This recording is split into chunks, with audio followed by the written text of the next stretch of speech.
Bem-vindos ao nosso CNN Tonight. Hoje a gente vai falar sobre redes sociais.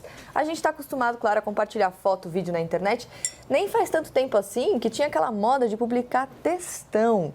Só que no mesmo ritmo que surgem essas novas redes sociais, outras caem no esquecimento e simplesmente somem do mapa.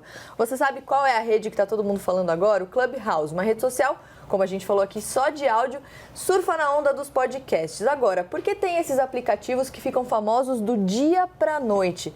O Clubhouse, por exemplo, tem aquela coisa da exclusividade, né, Karnal? Você tem que ser convidado por alguém para participar. Só isso já desperta o interesse das pessoas? Eu acho que é uma ideia boa, uma ideia nova. Não tem sacristia, né?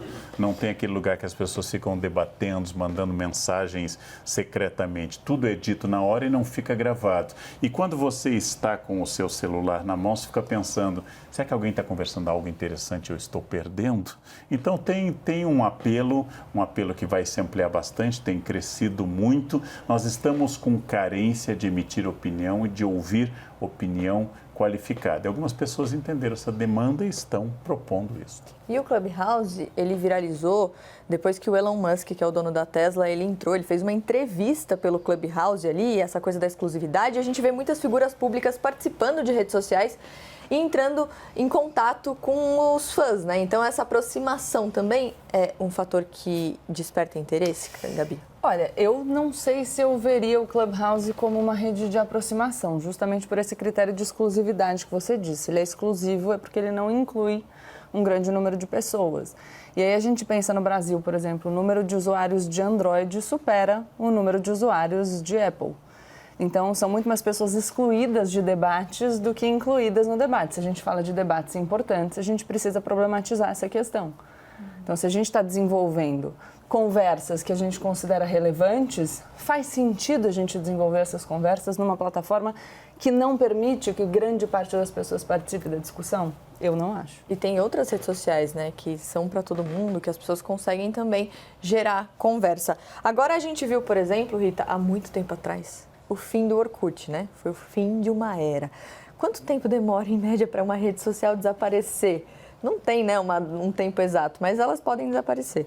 Não tem. Isso vai depender muito do poder dessa rede de escalonar e também de continuar engajando as pessoas. Boa parte das redes acabaram desaparecendo porque as pessoas pararam de usar, vieram outras, mas outras permanecem aí durante muito tempo. O que eu acho interessante do Clubhouse, né, que a gente estava falando, é que o McLuhan ele já falava, né, que o futuro é do ouvido, mais do que do olho. Então, se a gente pensar na China, que é o país mais populoso do mundo, as pessoas se comunicam só por áudio, até porque é muito difícil, né, ficar escrevendo. Então, acho que a gente viu também em vários filmes, né, o quanto que essa coisa do falar e também do ouvir está muito forte. Então, acho que tem muita coisa ainda para ser desenvolvida, os podcasts também estão aí para mostrar como as pessoas estão querendo ouvir, até porque isso vira quase como uma segunda tela. A gente pode ficar vendo, lendo outras coisas e também, ao mesmo tempo, ouvindo as pessoas. Isso é muito legal, né? Mas não é um problema também? Porque eu fico pensando que a gente diz tanto sobre o mal desse nosso tempo,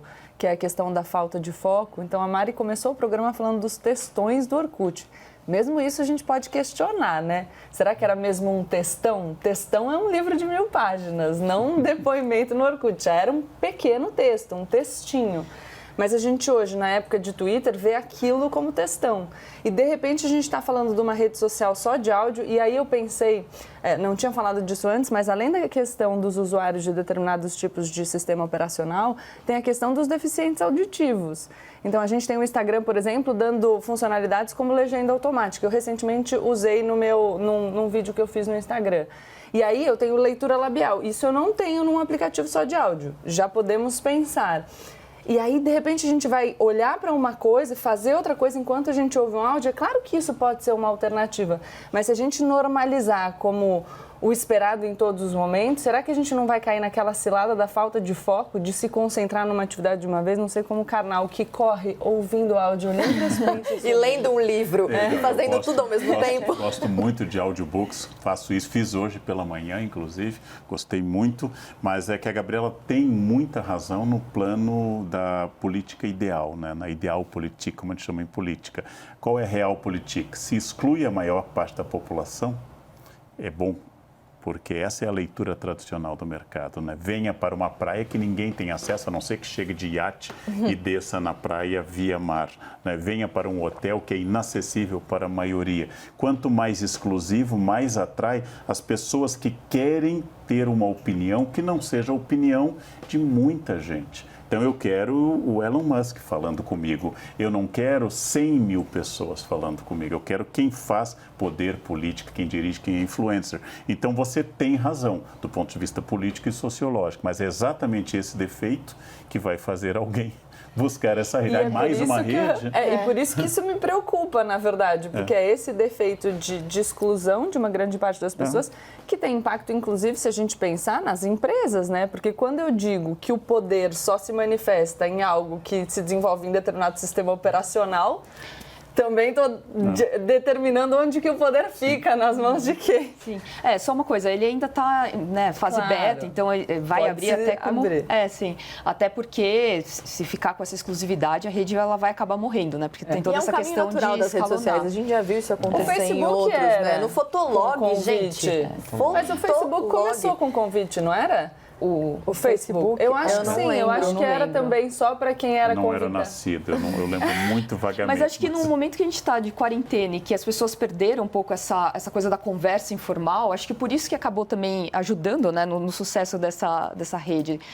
Até porque no Brasil, né, e acho que por isso que agora que chegou, as pessoas estão usando bastante, a gente tem o que o Sérgio Buarque de Holanda falava, né, do tempo ibérico, da gente conseguir conversar com as pessoas, né, sem uma grande formalidade, passar muito tempo sem um objetivo definido. Eu acho que o Clubhouse acaba trazendo isso e por isso que as pessoas estão muito aí. Mas isso não significa que ela, né, vai durar por muito tempo.